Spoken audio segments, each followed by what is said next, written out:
ठरलं तर मग या मालिकेच्या आजच्या भागात प्रतिमाला नेहमीच जाणवतं की सायलीचा हात हातात घेतल्यावर ती तिचीच मुलगी आहे.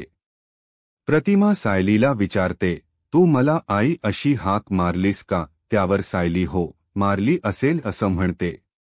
पण प्रियाला हे अजिबात आवडत नाही आणि ती लगेचच पुढे होऊन नाही, मीच हाक मारलेली असं म्हणते. आजच्या भागात तुम्हाला हे देखील दिसेल की पूर्णाजीला आता सायलीमुळेच प्रतिमा आपल्या सोबत आहे याची जाणीव होत आहे. त्या दिवशीचा प्रसंग आठवला की त्यांना अंगावर काटा येतो, जेव्हा प्रतिमा घरी आली होती. पनवेलमध्ये एक बिझनेस एक्स्पो आयोजित करण्यात आला आहे आणि सुभेदारांना त्यासाठी आमंत्रण मिळालं आहे. सुभेदारांसोबतच महिप्त शिखरे, एस कन्स्ट्रक्शन यांनाही निमंत्रण मिळालं आहे. साक्षी म्हणते की हा एक्स्पो खूप मोठा होणार आहे, त्यामुळे अण्णांनी तिथे जायला पाहिजे. परंतु प्रतापला मात्र महिप्त शिखरे असल्यामुळे तिथे जायचं नसतं. प्रताप, सुभेदार आणि त्यांच्या कुटुंबाला आमंत्रण मिळालं आहे. तेव्हा सायली म्हणते की आम्ही दोघे तुमच्यासोबत येऊ. आम्ही तुमच्या जवळ असलो तर तुम्हाला काळजी करण्याची गरज नाही, कारण महिप्त शिखरे कसा आहे हे आपल्याला माहीत आहे. महिप्त शिखरे तिथे आहे म्हटल्यावर प्रताप आणि इतरांना टेन्शन येतं, कारण महिप्तने आतापर्यंत जे काही केलं आहे त्यामुळे घरातील सर्वजण घाबरलेले आहेत. महिप्त कसा वागू शकतो हे सर्वांनाच माहीत आहे. पण अर्जुनच्या डोक्यात मात्र वेगळाच विचार सुरू आहे. तो थोडा वेगळ्या पद्धतीने विचार करत आहे की हे सगळं कसं झालं. त्याच्या मनात आहे की कोणत्याही परिस्थितीत महिप्त शिखरेच्या घरात पुन्हा प्रवेश करायचा आहे आणि आता ही एक चांगली संधी चालून आली आहे, तिचं सोनं केलं पाहिजे. हे सगळं कसं होणार आहे हे तुम्हाला आजच्या व्हिडिओमध्ये पाहायला मिळेल.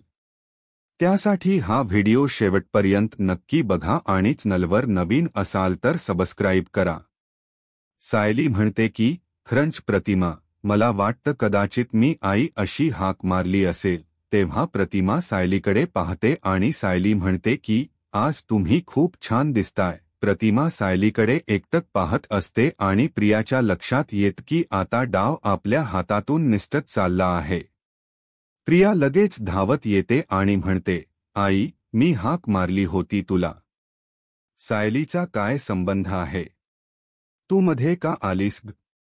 मी माझ्या आईशी बोलते आहे ना. एक तर एवढा वेळ झाला मी इथं वाट बघते की माझ्या आईला माझ्यासाठी कधी वेळ आहे आणि तू मात्र माझ्या आईशी बोलत बसली. प्रियाच्या या वागण्यामुळे घरातील सर्वांना धक्का बसतो. ही अशी कशी वागू शकते हा प्रश्न सर्वांना पडलेला असतो. तेव्हा सर्वजण प्रियाच्या या वागण्यामुळे तिच्याकडे पाहत असतात. सगळ्यांना असं वाटतं की हे मूर्खपणाचं लक्षण नाही का? त्या दोघी बोलत असताना ती मध्ये जाऊन माझीच आई आहे असं लहान मुलांसारखं वागत आहे. हे सगळं वागणं कोणालाच आवडलेलं नसतं. त्याचबरोबर प्रियाने सगळ्यांसमोर जो काही बनाव केला त्यामुळे सर्वांना धक्का बसला असतो. अर्जुनलाही राग येतो, त्यालाही हे पटत नाही, त्यामुळे अर्जुनही पाहत असतो. घरातील कोणालाच ही गोष्ट पटलेली नसते की ही मुलगी एवढी फालतूपणे कशी वागू शकते. सायली स्वतःच प्रतिमाच्या जवळ जाते, तिचा हात हातात घेते आणि तिच्याशी बोलते, आई, खरंच मला तुझ्यातला हा बदल खूप आवडला आहे. तू खूप छान दिसतेस. सायलीचं म्हणणं असतं की प्रतिमा काकू, तुमच्या चेहऱ्यावर डाग होते, पण त्यामुळे तुमचा आत्मविश्वास परत आला आहे ना, यात मला आनंद आहे. तेव्हाही तुम्ही छान दिसत होतात आणि आताही तेवढेच छान दिसत आहात. पण प्रियाचं म्हणणं असतं की आता तू छान दिसतेस आणि माझ्याही लगेच लक्षात आलं की तुझ्या चेहऱ्यावरचे डाग गेले आहेत. पण हे अगदी सांगावं लागतं, हे त्या नजरेतून, त्या भावनेतून अजिबात कळत नाही. हे सगळं कोरड वाटत आहे, हे प्रियाच्या लक्षात आलेलं नसतं. प्रियाने कितीही नाटक केली आणि कितीही सायली बनण्याचा प्रयत्न केला तरी ती सायली बनू शकत नाही. प्रिया स्वतःच प्रतिमाला मिठी मारते आणि तिला जवळ घेते, पण प्रतिमाची मात्र अजिबात इच्छा नसते. प्रतिमाला अजिबात वाटत नाही की ही आपली मुलगी आहे. सायली मात्र शांत राहते, कारण प्रियाने थेट येऊन म्हटलं असतं की ती माझी आई आहे, तुझी आई नाहीये. तू तिच्याशी अशा पद्धतीने बोलायला नकोस. त्याचवेळी अर्जुनलाही हे खटकलं असतं तरी तो शांत राहतो, कारण काहीही झालं तरी आता घरात जे आनंदाचं वातावरण आहे ते खराब करायला नको असं त्याला वाटतं. त्यासोबतच रविराज आणि सगळेजण तिथे असतात. पूर्णाजींनी सांगितलं असतं की आज काहीतरी गोड पाहिजे, म्हणून सगळेजण पाहत असतात. प्रिया स्वतः प्रतिमाला घेऊन तिथे बसायला जाते आणि म्हणते, चल बसून घे तू आधी. किती वेळ उभी राहणार आहेस, हे सगळं वागणं चाललेलं असतं. परंतु अर्जुनच्या लक्षात आलेलं असतं की सायलीचं मन दुखवलं गेलं आहे. सायलीला वाईट वाटलं आहे की प्रिया अशा पद्धतीने वागली आहे. तरीही सायली कशी आहे हे त्याला चांगलंच माहीत आहे. अगदी छोट्या छोट्या गोष्टीतही ती आनंद घेणारी आहे. आपल्या घरातलं वातावरण कधीच गढूळ होऊ देणार नाही ही गोष्टही त्याला चांगलीच माहीत आहे. त्यानंतर सगळेजण बोलत असतात, खरंच आज प्रतिमामध्ये जो बदल झाला आहे ना तो खूपच छान आहे. त्याचवेळी कल्पना बोलायला सुरुवात करते. कल्पना म्हणते की, प्रतिमा, तुला आठवतंय का, तू पहिल्यांदा यांच्यासोबत आली होतीस बघ मला भेटायला. आणि त्यावेळी तिथे आपल्या सगळ्यांमध्ये बोलणं चाललेलं होतं. हे सगळं चालू असताना हे बोलणं सुरू झालेलं असतं आणि मग कल्पना सांगत असते की, तेव्हा जेव्हा तू आली होतीस तेव्हा मला म्हणाली होतीस की तू सुंदर तर आहेस, पण त्यापेक्षाही तुझ्या मनाचं सौंदर्य जे आहे ना ते जास्त महत्त्वाचं आहे. कारण आता ह्या सर्व गोष्टी ज्या आहेत ना त्या आमच्या घरामध्ये, म्हणजे तू जर सुभेदारांच्या घरामध्ये आलीस तर तिथे मनाच्या सौंदर्याला महत्त्व दिले जातं, हे तिने सांगितलं होतं. आणि खरंच तेव्हा माझी भीती निघून गेली आणि माझ्यामध्ये तो कॉन्फिडन्स आला. आज मला ती प्रतिमा माझ्यासमोर दिसत आहे.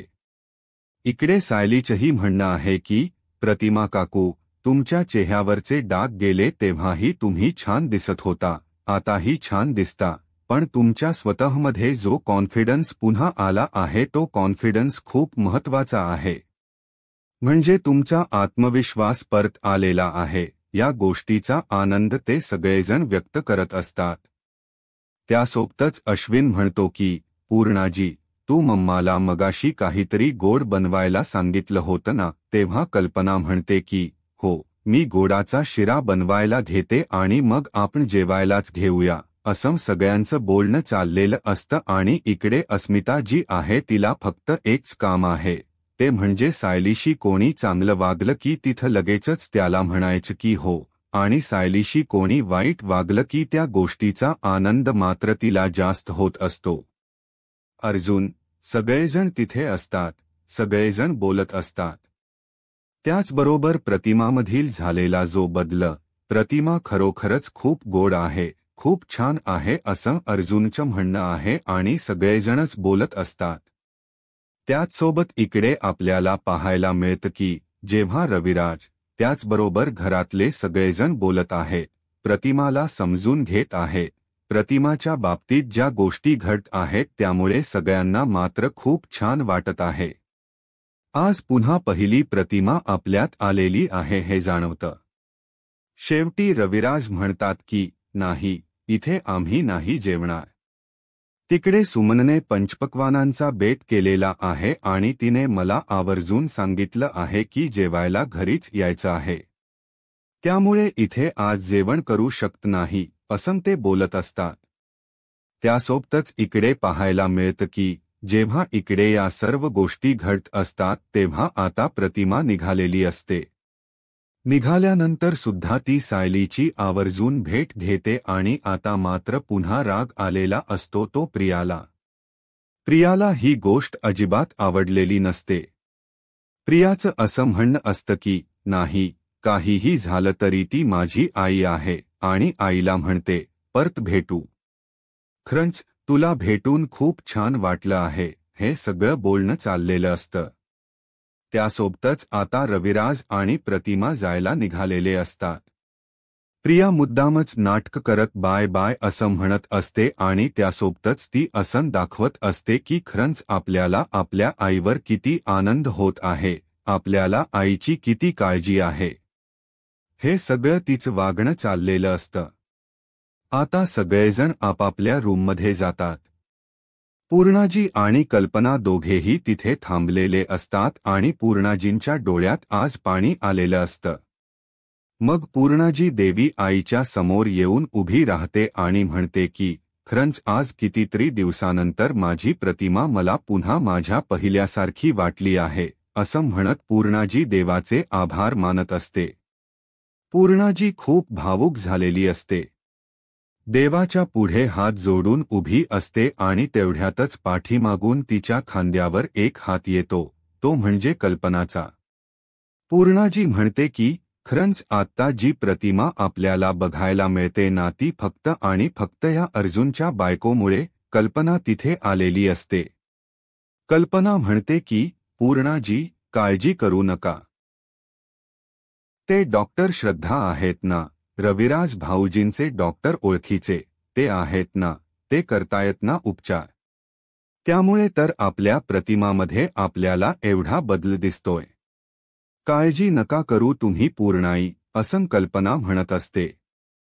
तेव्हा मात्र इकडे पूर्णाजीचं असं म्हणणं असतं की कसं आहे माहीत आहे का, काहीही झालं तरी आज प्रतिमामध्ये जो बदल झाला आहे तो डॉक्टर श्रद्धा आणि अर्जुनच्या बायकोमुळे झाला आहे. अन्यथा आपल्याला माहीत होतं की नक्की काय घडत होतं, कशा पद्धतीने गोष्टी घडत होत्या. त्यामुळे आपल्याला या बाबतीत खरंच अर्जुनच्या बायकोचे आभार मानले पाहिजेत, कारण जेव्हा प्रतिमा आलेली होती म्हणजे खरं तर तिला आणलं सुद्धा आपल्यामध्ये अर्जुनच्या बायकोनेच आणलं आहे. तिनेच पाहिलं आणि ती घेऊन आली. हट्ट करून गेली आणि स्वतः प्रतिमाला घेऊन आलेली आहे. ज्या अवस्थेत प्रतिमा आलेली होती त्या अवस्थेमध्ये प्रतिमाला आपण पाहू शकत नव्हतो. ती घाबरायची, सगळ्यांशी कशा पद्धतीने वागायची हे सुद्धा आपण पाहिलं आहे. हे सगळं पूर्णाजी सांगत असते आणि त्यासोबतच इकडे बोलत असते.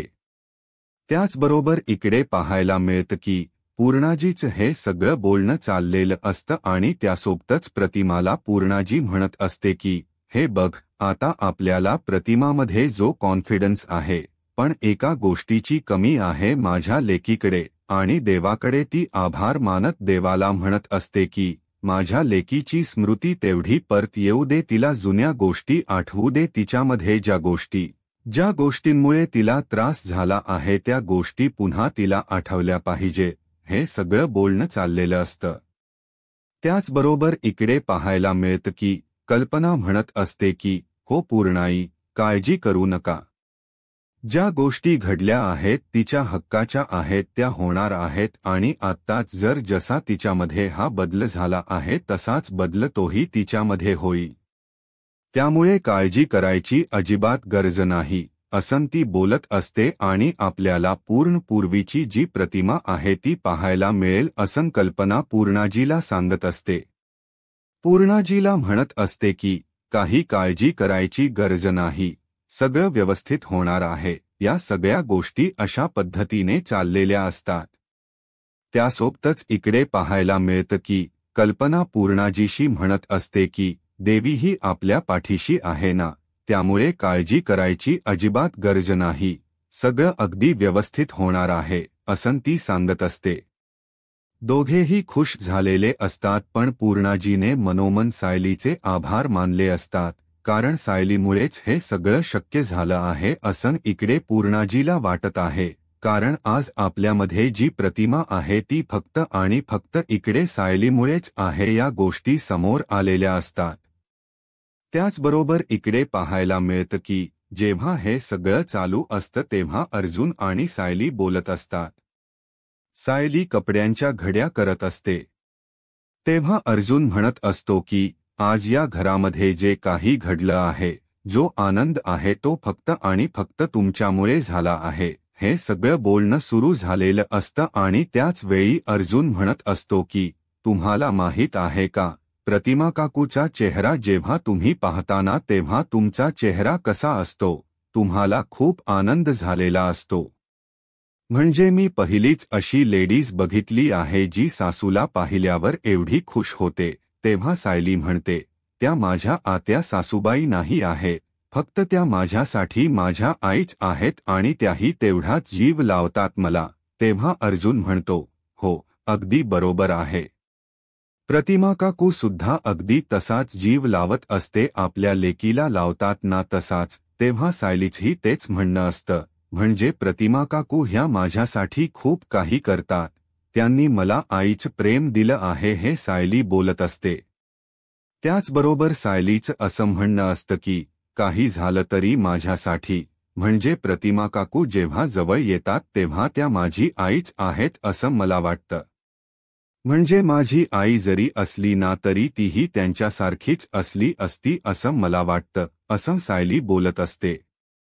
तेव्हा मात्र अर्जुन जो आहे तो सायलीकडे पाहत असतो आणि सायलीला म्हणत असतो की कसं आहे माहीत आहे का, आज मला एक गोष्ट जाणवली, ती म्हणजे तुम्हाला तुमच्या आईची आठवण येते. म्हणजे कुठल्याही आईमुलाच्या नात्यामध्ये जो बॉन्ड असतो तो.